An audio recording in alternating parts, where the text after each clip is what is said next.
இப்போ நான் படித்ததுலேருந்து 5-6 வீடியோ பார்த்தோம் இல்லையா, அதில் போன வீடியோ நான் போட்டேன். அது நீங்கள் படித்ததுலேயும் பிரத்யேகமாக எடுத்து 20 பேரோட பேர், அது தியரி. அந்த தியரியை உருவாக்கியவர் யாருன்னு சொன்னேன். இது இந்த 30 கொஸ்டின் நீங்கள் படிச்சிருக்கீங்க, அதில் உள்ளதை தான் நான் திருப்பி எடுத்து உங்களுக்கு ரிவைஸ் பண்ணுறேன் பாருங்கள். அப்போ குரோத்துன்னு என்ன, வாட் இஸ் குரோத் அப்படின்னா, குரோத்துன்னு என்னது, அவனோட உடல் வளர்ச்சியை தான் குறிக்கும், வேறு எதையும் குறைக்காது. குரோத்துனா மூளை வளர்ச்சியை குறிக்காது, ரைட்டா. குரோத்துன்னு சொன்னால் quantitative change in body size. Body சைஸ்ங்கிறதே உடம்போட அளவில், ஒரு குழந்தை உடம்பு அளவில் வளருது, பெருசாகுது, குண்டாகுது, வளர்ச்சி அடைகிறது, இதை மட்டும் குறிக்கிறதுக்கு பேர் தான் குரோத், சரியா. அப்போ உடல் அளவில் ஏற்படும் அளவிடக்கூடிய மாற்றம், சரியா. அப்போ வாட் இஸ் டெவலப்மெண்ட் அப்படின்னு தான் பாருங்கள். இது உடல் அளவில் மட்டும் ஏற்படக்கூடியது குரோத்துனா. அப்போ டெவலப்மெண்ட்டுன்னு என்னது, அதுவும் ஒரு முன்னேற்றம் தான், இதுவும் ஒரு வளர்ச்சி, அதுவும் ஒரு வளர்ச்சி தான். ஆனால் டெவலப்மெண்ட்டுன்னு என்னது, ரெண்டுமே இருக்கணும். என்ன இருக்கணும், உடலும் வளர்ச்சி அடையணும், மனமும் வளர்ச்சி அடையணும். Qualitative and quantitative. குவான்டிடேட்டிவ் என்னது, உடல் வளர்ச்சி. குவான்டிட்டி அது அளவு, குவான்டிட்டின்னு சொல்கிறோம்ல, அளவுன்னு சொல்கிறோம்ல. குவாலிட்டேட்டிவ்னா அவனோட மனம், அறிவு, இதுவும் வளரணும். இரண்டும் வளர்ந்தால் அதற்கு பேர் டெவலப்மெண்ட், ரைட்டா. உடல் மற்றும் மனம், நடத்தை ஆகியவற்றில் ஏற்படும் முழுமையான மாற்றம், ரைட்டா. அப்போ மெச்சூரேஷன் அப்படின்றான். மெச்சூரேஷன் என்னது அப்படின்னா, அதாவது natural growth due to hereditary. அப்போ மெச்சூரேஷன் அப்படின்னு என்னது அப்படின்னு பார்த்தீங்கன்னா, பரம்பரையால் ஏற்படும் இயற்கையான வளர்ச்சி. ஒவ்வொருத்தருக்கு ஒவ்வொரு மெச்சூரேஷன் இருக்கும். மெச்சூரேஷன் என்னது, இப்போ எங்கள் அப்பா உயரமாக இருக்காங்க, எங்கள் அம்மா குட்டையாக இருக்காங்க அப்படின்னா, எனக்கு 2 பேரோட ஜீன் இருக்கும். 46 குரோமோசோம் எனக்கு இருக்கும். 23 எங்கள் அம்மாட்ட இருந்திருக்கும், 23 எங்கள் அப்பாட்ட இருந்திருக்கும், ரைட்டா. மொத்தம் 46 குரோமோசோம். அதில் 21 குரோமோசோம் மட்டும் 3 இருந்ததுன்னு சொன்னால் அது ஒரு நோயை குறிக்கும். ஏற்கனவே சொல்லி கொடுத்துருக்கேன் சயின்ஸில். அப்போது நானும் எங்கள் அப்பா மாதிரி கூட வளரலாம், இல்லை எங்கள் அம்மா மாதிரி கூட குட்டையாகவும் வளரலாம், ரைட்டா. அதை பரம்பரையால் ஏற்படும் இயற்கையான வளர்ச்சி, ரைட்டா. இது ஒரு வளர்ச்சி தான், மன வளர்ச்சி இல்லை, ரைட்டா. குரோத்துன்னு போட்டேன் பாருங்கள், டெவலப்மெண்ட் போடல. அப்போ வாட் இஸ் லேர்னிங்கிறது என்னது, டீச்சர்கள், ஆசிரியர்கள் பாடம் நடத்துவதற்கு பேர் என்னது, டீச்சிங். அதிலிருந்து மாணவர்கள் கற்கிறதுக்கு பேர் என்னது, லேர்னிங். ஆசிரியர்கள் பாடம் நடத்தினா அதுக்கு பேர் என்னது, டீச்சிங், ரைட்டா. அதிலிருந்து மாணவர்கள் கற்றுக்கொள்கிறார்கள் என்றால் லேர்னிங், ரைட்டா. அப்போ பெர்மனண்ட் அந்த லேர்னிங், அந்த ஆசிரியர் பாடம் நடத்துகிறாங்கன்னா, ஒரு குழந்தை வருது, 1ஆம் கிளாஸுக்கு வருது, அதுக்கு எதுவுமே தெரியாது. அந்த ஆசிரியர் இப்போ இதுதான் பென்சில், இதுதான் பேனா அப்படின்னு சொல்லி கொடுக்குறாங்க. அப்போ அதனோட பிஹேவியர் சேஞ்ச் ஆகும். பென்சில் என்னன்னு தெரிய ஆரம்பிச்சிடும். அப்புறம் பேனான்னு தெரிய ஆரம்பிச்சிடும். இது புத்தகம், இது சாமி அப்படிங்கிறாங்கள்ல. அப்போ அந்த குழந்தையோட பிஹேவியர், குணநலங்களில் ஏற்படும் மாற்றங்கள், கற்பதினால் ஏற்படும் மாற்றங்கள், ரைட்டா. அப்போ ஒன்றுமே படிக்காமல் ஆசிரியர்களுக்கு பாடம் நடத்துகிறதுலேருந்து அந்த குழந்தைகள் கற்றுக்கொள்ளக்கூடியது தான் learning. Permanent change in behaviour குணநலங்களில் மாற்றம் ஏற்படுது இல்லை. அதுக்கு பென்சில் என்னென்னு தெரியாது. அது வீட்டுக்கு போனோம்னா அவங்க அம்மாகிட்ட போய் சொல்லி இது பென்சிலு அப்படிங்கிற. யாரடி சொல்லி கொடுத்தானா, டீச்சர் சொல்லி கொடுத்துச்சு.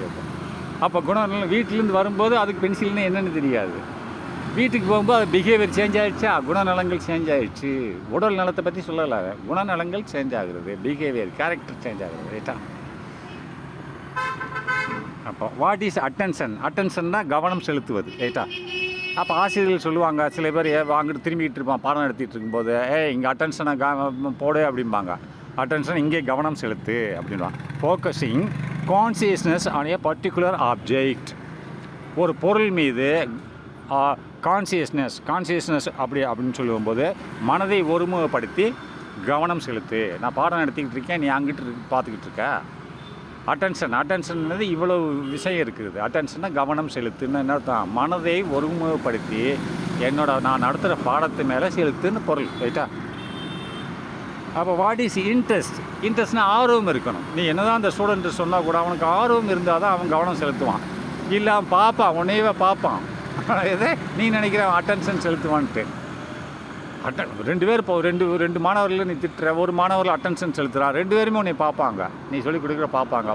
ஒரு பையனுக்கு இன்ட்ரெஸ்ட் இருக்கும், அவன் நல்லா புரிஞ்சுக்கிறோம். ஒரு பையனுக்கு இன்ட்ரெஸ்ட் இருக்காது, ஆர்வம் இல்லை. அவனை பார்ப்பான், நீ நினைப்பான் அவன் நம்மளை நல்லா கவனிக்கிறான், அட்டென்ஷன் பண்ணுறான் அப்படின்ட்டு. ஆனால் அவனுக்கு இன்ட்ரெஸ்ட் இல்லை, அதனால் அவனுக்கு மண்டையில் ஏறாது. அது இன்ட்ரெஸ்ட்னா ஆர்வம். a tendency to pay attention to an activity. டெண்டன்சினா ஒரு செயல். எப்படியே டு பேன்னா செலுத்த வேண்டும், அட்டென்ஷன் கவனம் செலுத்த வேண்டும். எதற்கு மேலே? டு அன் ஆக்டிவிட்டி, ஒரு செயல் மேலே. ஆசிரியர்கள் சொல்லிக் கொடுக்கும் பாடத்தின் மேலே கவனம் செலுத்துவது பேர் தான் என்னது? இன்ட்ரெஸ்ட். ரைட்டா? அப்போ நெக்ஸ்ட் மோட்டிவேஷன். மோட்டிவேஷன் என்னது? தூண்டுதல். ரெண்டு motivation, intrinsic and extrinsic. Motivation ஒன்று தூண்டுதல் வந்து அந்த குழந்தைக்கு உள்ளேயே ஒரு இங்கிலீஷாவுக்கெல்லாம் அவளுக்கே தூண்டுதல் இருக்குது. அவளாக படிப்பாள், நம்மளாம் சொல்லவே வேண்டிய அவசியம் இல்லை. இது அவளாக படிப்பாள். ராத்திரி 4 மணிக்கு எந்திரிச்சு படிப்பாள், 3க்கு எந்த இன்ட்ரின்சிக் மோட்டிவேஷன் அது பை பர்த் இருக்குது அவளுக்கு. பை பர்த் பிறப்புலேயே இருக்கிறது. ரைட்டா? அது போக அவங்க அம்மா வேறு படிடின்னு சொல்லுவாங்க. அது எக்ஸ்ட்ரின்சிக் மோட்டிவேஷன், தூண்டுதல். அவள் உள் தூண்டுதல் இருக்குது. அதுக்கப்புறம் இன்டென்சிக் மோட்டிவேஷன், தூண்டுதல். ரைட்டா? படிக்கணும், அப்போ தான் நம்ம பெரிய ஆளாக முடியும் அப்படின்னு சொல்லி இங்கிலீஷாக அவ்வளோ படிப்பான். அதேமாதிரி எங்கள் தங்கச்சின்னு சொல்லி கொடுப்பான், படி இல்லைன்னா வேலை கிடைக்காது அப்படின்பா. அது எக்ஸ்டென்சிவ், வெளிப்புறமாக இருந்து கிடைக்கக்கூடிய ஒரு தூண்டுதல். ரைட்டா? ரெண்டுமே மோட்டிவேஷன் தான். இன்ட்ரின்சிக் அண்ட் எக்ஸ்டென்சிக் ரெண்டு இருக்கிறது. ரைட்டா? மெமரி அப்படின்னா இப்போ படிக்கிறான், படித்த பிரயோஜனம் இல்லை இல்லையா? அந்த படிக்கிறது அந்த குழந்தையோட மூளையில் பதியணும். புதுசாக ஒன்று படிக்கும்போது அது அந்த பதியக்கூடிய சக்தி தான் வேணும். அது ஒவ்வொரு குழந்தைக்கும் வேறுபடும்.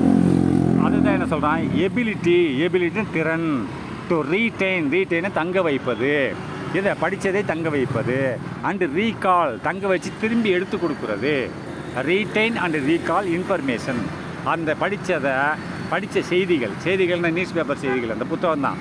புத்தகத்தை படித்ததை அதாவது தங்க வைத்து அங்கே ஸ்டோர் பண்ண வச்சு தேவைப்படும் போது எடுத்து கொடுக்குதல். அப்புறம் பரீட்சைக்கு தேவைப்படும் போது அந்த மூளையிலிருந்து எடுத்துக்கொள்ளுதல். அதுக்கு பேர் தான் மெமரி. தமிழில் என்ன சொல்லலாம்? தகவல்களை நினைவில் வைத்திருக்கும் திறன். தகவல்களை நினைவில் வைத்திருக்கும் மற்றும் எடுத்து கொடுக்கும் திறன், இல்லை வெளிக்கொண்டு வரும் திறன். ஃபர்கெட்டிங் அப்படின்றான். ஃபர்கெட்டிங்னு என்னது? மறந்துடுது. சில குழந்தை இப்போ 2 குழந்தைகளுக்கு நீங்கள் சொல்லிக் கொடுக்குறீங்க, ஒரே ஆசிரியர் தான் சொல்லிக் கொடுக்குறாங்க, ஒரே பாடம் தான் நடத்துகிறாங்க. ஒரு பெண் வந்து என்ன பண்ணுறா? அந்த ஆசிரியர் சொன்னதை அப்படியே ஒப்பிச்சிடுறான். அவளுக்கு ரிமெம்பரன்ஸ், ஞாபக சக்தி இருக்கிறது. இன்னொரு பெண்ணுக்கு அது மூளையில் பதியலை. அப்போ ஃபர்கெட்டிங்னு மறந்து போச்சு அப்படின்றான். அதாவது என்னது? இன்எபிலிட்டி டு ரீகால் லேர்ன்ட் இன்ஃபர்மேஷனாக படித்த தகவல்களை திரும்ப ஞாபகப்படுத்த முடியவில்லை அப்படிங்கிறான். கற்றலை மீண்டும் நினைவு கூற முடியாமை. ரைட்டா? அப்போ வாட் இஸ் பெர்செப்ஷன் என்ன தெரியுமா? அதாவது புலனுணர்வுன்னு சொல்லுவான். பெர்செப்ஷன் அப்படின்னா இப்போ நான் என் கண்ணால் பார்க்குறேன், என்னை நீங்கள் தொடுறீங்க, இதெல்லாம் பெர்செப்ஷன் என்னது? நான் கண்ணால் பார்க்குறேன், ஏற்கனவே சொல்லி கொடுத்துருக்கேன். கண்ணால் பார்க்குறேன், எனக்கு வேண்டாத வரையா நான் ஓடி போயிடுவேன், இங்கே நிற்க மாட்டேன். அப்போ பார்வையின் மூலமாக நான் உணர்கிறேன். என்ன புலன்கள், 5 புலன்கள் இருக்கு இல்லையா? 5 புலன்கள் மூலமாக நான் வெளிப்புறமாக உணர்வது. நான் பின்னாடி கூட ஒருத்தர் என்னை தொடுறான், அப்போ நான் அது உணர்கிறேன். ரைட்டா? அந்த உணருதல், அதற்கு உணர்ந்து அதுக்கு தக்கன செயல்படுதல், அதற்கு பேர் தான் பெர்செப்ஷன். ரைட்டா? அதாவது அதுதான் போட்டிருக்கான். என்ன போட்டிருக்கான்? பெர்செப்ஷன் என்னது? புலனுணர்வுகள். புலன்கள், கண், காது. கேட்கிறேன், ஒருத்தவங்க ஒரே பாலா இங்கே வா அப்படின்னு கூப்பிட்றான், அப்போ கேட்கிறேன். அதன் மூலிமா நான் உணர்கிறேன், ஓ இவன் கூப்பிட்றான், இவன் நம்மளை நல்லவன் இல்லை அப்படின்னு நான் ஓடி போயிடுவேன். அதுக்கு தக்கன செயல்படுறது, அதான் பெர்செப்ஷன். ரைட்டா?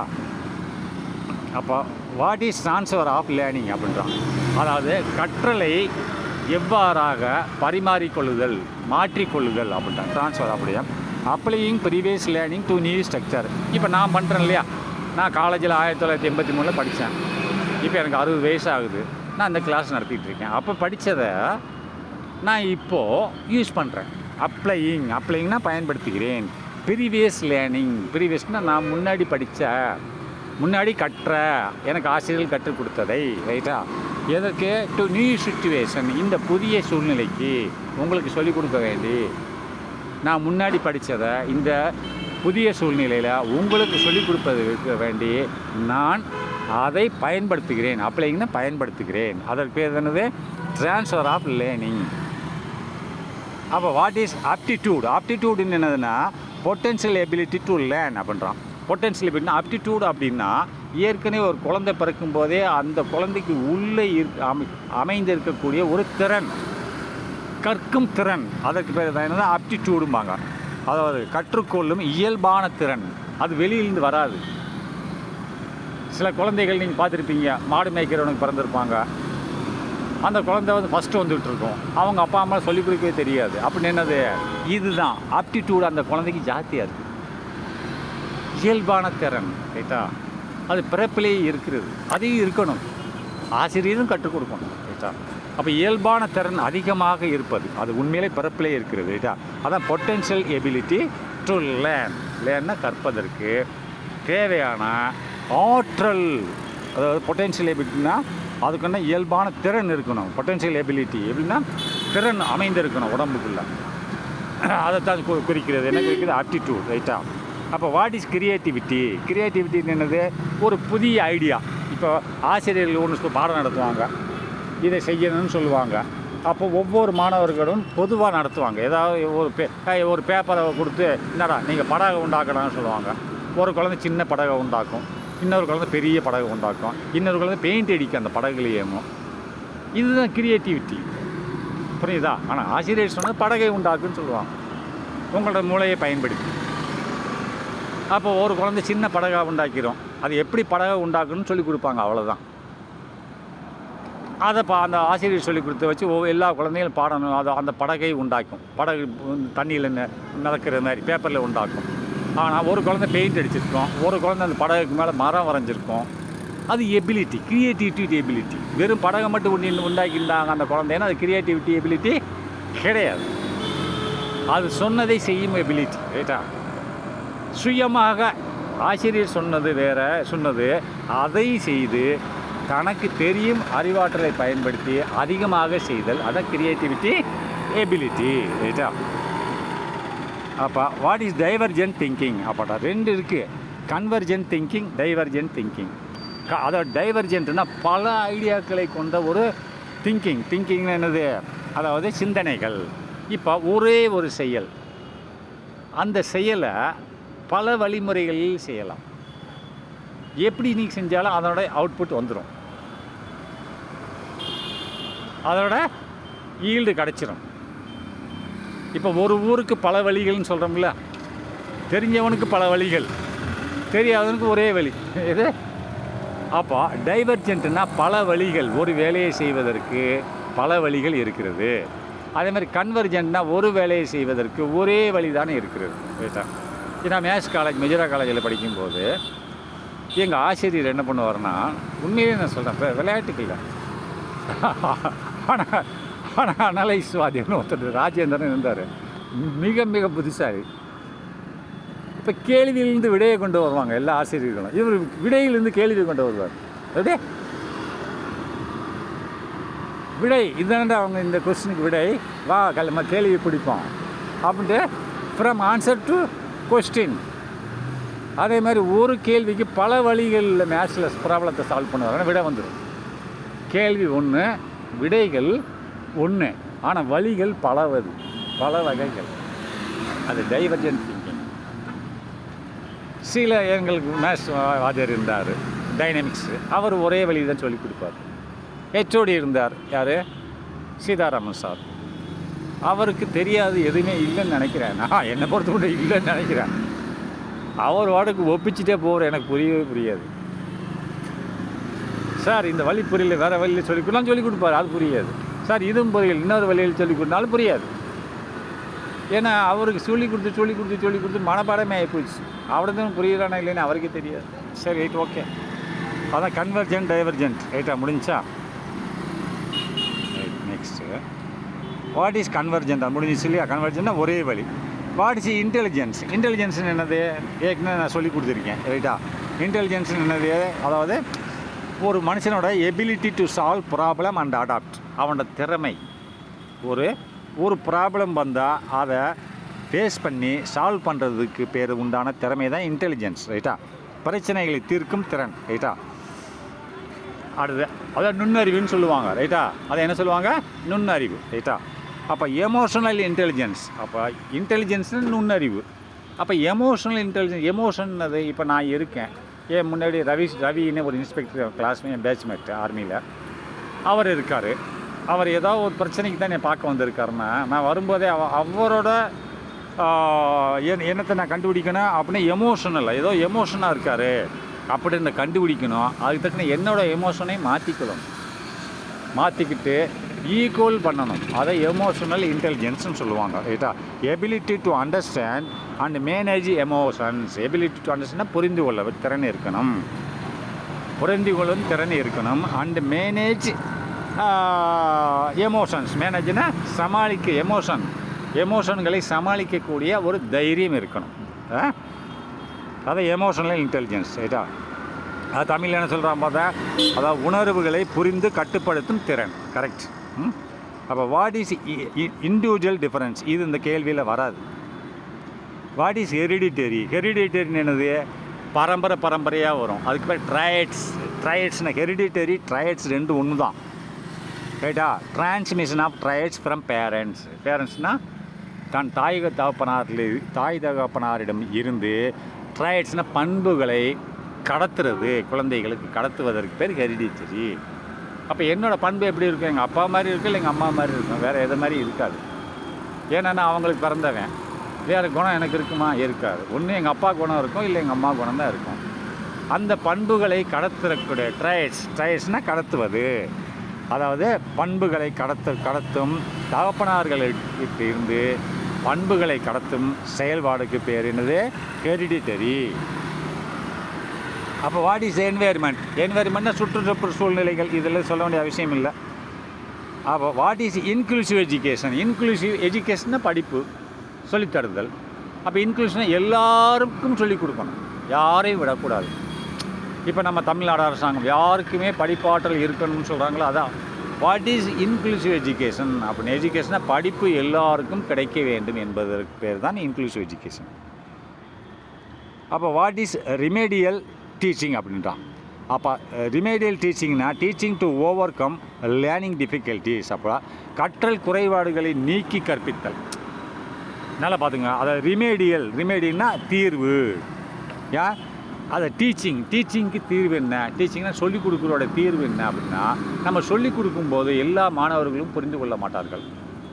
சரியா?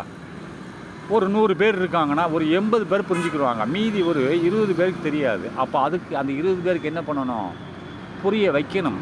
அதற்கு பேர் தான் ரிமேடியல் டீச்சிங்னு சொல்கிறான். எனது teaching to overcome learning difficulties.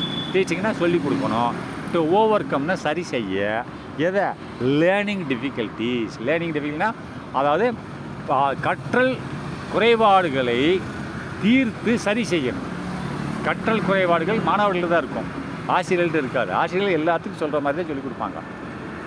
அப்போது நம்ம அந்த மாணவர்களை கண்டுபிடித்து அவங்களோட கற்றல் குறைபாடுகளை கண்டுபிடித்து நம்ம சரி பண்ணணும். அதுதான் ரிமேடியல் டீச்சிங். ரைட்டா? வாட் இஸ் கைடன்ஸ் என்னது, இப்போ ஒரு மாணவனுக்கு கணக்கு போட தெரியல, அவன் பக்கத்தில் நின்று அவனுக்கு உதவி செய்யணும். இப்படி போடுறான்னு சொல்லணும், அதான் கைடன்ஸ் அப்படிம்பாங்க. ரைட்டா? சரியான முடிவெடுக்க உதவுதல், அந்த பையனுக்கு சரியான முடிவெடுக்க உதவுதல். ரைட்டா? அப்போ வாட் இஸ் கவுன்சிலிங் என்னது, இப்போ எனக்கு மனசு குழப்பமாக இருக்குது, எங்கள் அம்மா என்ன சொல்லுது, என்னடா நல்லா தான்டா இந்த நேற்று வரைக்கும் இன்றைக்கி ஏன்டா இப்படி இருக்க, சரி வாடா டாக்டருக்கு போவோம். அப்போ அவர் எனக்கு ஒரு கவுன்சிலிங் கொடுப்பாரு. அந்த கவுன்சிலிங் கொடுக்குற டாக்டர் யார், அவர் ஒரு ப்ரொஃபஷனல்னா அந்த படிப்பில் மிக்க திறன் வாய்ந்தவர். அப்போ ப்ரொஃபஷனல்கிட்ட போய் நான் ஒரு ஐடியா கேட்டேன்னா அதற்கு பேர் கவுன்சிலிங்னு சொல்லுவாங்க. Professional help for personal problem. Professional கற்றறிந்த மேதைகள், டாக்டர்கள் கற்றறிந்த மேதைகள். ஒரு சார்ட்டர்டு அக்கௌண்டன்ட் கட்டறிந்து, எனக்கு ஒரு கம்பெனி நடத்திட்டு இருக்கேன், எனக்கு அக்கௌண்ட்ஸ் ப்ராப்ளம் ஆகிப்போச்சு, அப்போ நான் என்ன பண்ண முடியும் எனக்கு தெரியல, அப்போ சார்ட்டர்டு அக்கௌண்டன்ட் சிஏகிட்ட போவேன். இப்போ நீங்களே இருக்கீங்க ஆசிரியர்கள், உங்களுக்கு இன்கம் டேக்ஸ் ஃபைல் பண்ண தெரியல, என்ன பண்ணுறீங்க, அப்போ ஒரு கற்றறிந்த மேதைகிட்ட போய் நீங்கள் ஒரு ப்ரொஃபஷனல் ஐடியா கேட்குறீங்க. ரைட்டா? அதான் என்ன சொல்கிறாங்கன்னு சொன்னால் வாட் இஸ் கவுன்சிலிங் அப்படின்னா உங்களுக்கு கவுன்சிலிங் கொடுக்குறாங்க, தனிப்பட்ட பிரச்சனைகளுக்கு ஆலோசனை வழங்குதல் அப்படின்றாங்க. வாட் இஸ் எவாலுவேஷன், அப்போ 2 எவாலுவேஷன் இருக்குது. எவாலுவேஷன் அப்படின்னு என்னது, 2 இருக்கிறது. அப்போ மதிப்பிடுதல் தான் எவாலுவேஷன். அப்போ நம்ம ஸ்டூடெண்ட்டுகளை மதிப்பிடுறோம், மாதம் ஒரு பரீட்சை வச்சு மதிப்பிடுகிறோம். அதுக்கு சம்மேட்டிவ். அதுக்கு வந்து அது சம்மேட்டிவ் இல்லை, அதாவது ஃபார்மேட்டிவ். அதேமாதிரி வருஷம் முடிஞ்ச உடனே ஒரு மதிப்பீடு செய்கிறோம் மார்க்கை, அது சம்மேட்டிவ். ரைட்டா? மாதம் மாதம் நாம் மார்க்கு எக்ஸாம் வச்சோ இல்லை வாரம் எக்ஸாம் வச்சோ அதுக்கு அந்த ஒவ்வொரு மாணவரின் திறனை நாம் மதிப்பீடு செய்கிறோம். அதுக்கு பேர் ஃபார்மேட்டிவ். அதேமாதிரி வருடந்தோறும் ஒவ்வொரு வருஷத்துக்கும் ஒரு பரீட்சை வச்சு அந்த மாணவர்களின் திறனை மதிப்பீடு செய்கிறோம். ரைட்டா? மதிப்பீடு செய்கிறோம். அதற்கு பேர் என்னது? எவாலுவேஷன். அதுக்கு பேர் சம்மேட்டிவ் எவாலுவேஷன். எவாலுவேஷன் என்ன செய்யுது? மதிப்பீடு செய்தல். ரைட்டா?